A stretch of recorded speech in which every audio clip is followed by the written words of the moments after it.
Rain pounded the windshield as Natalie Elders dropped her daughter off at school on April 10, 2003.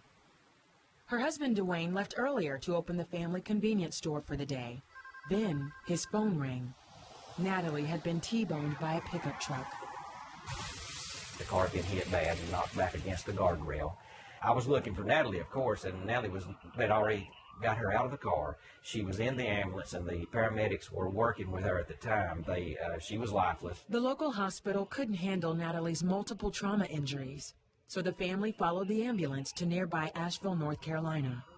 At first, the doctor was hopeful. He said she's in a coma, but he thought she would wake up within 24 hours. She didn't wake up at 24 hours. She didn't wake up at 36 hours. An MRI showed Natalie's brainstem was almost completely severed.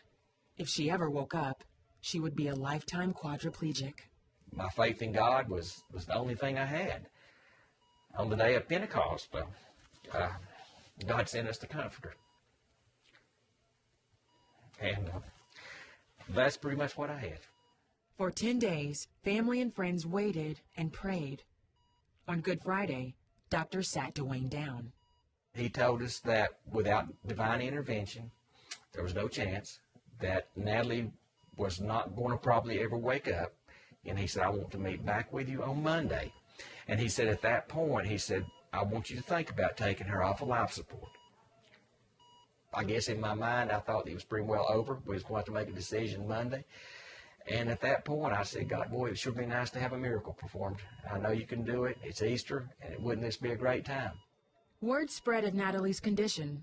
Churches in 8 states were praying for a miracle that Easter morning when Natalie's sister called Dwayne from the hospital room.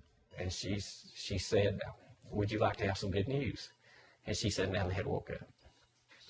And immediately we were just ecstatic with joy. And so we sang Amazing Grace around her bedside, and tears running down Natalie's cheek.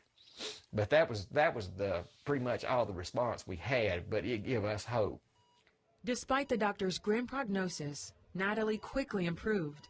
10 days later, she was transported to a rehabilitation facility under the care of Dr. Edgardo Diaz.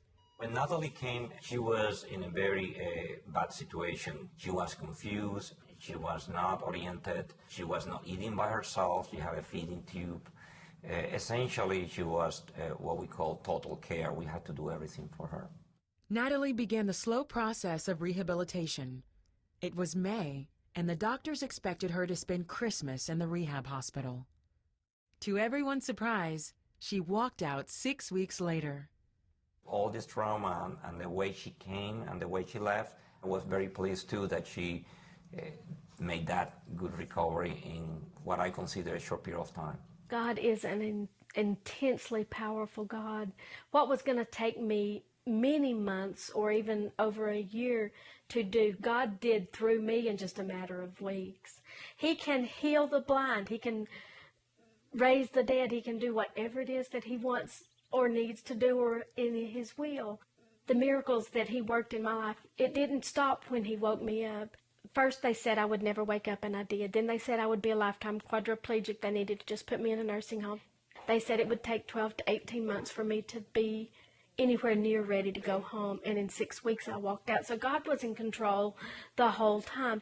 Dwayne says since 2003, they've celebrated Easter for 2 reasons.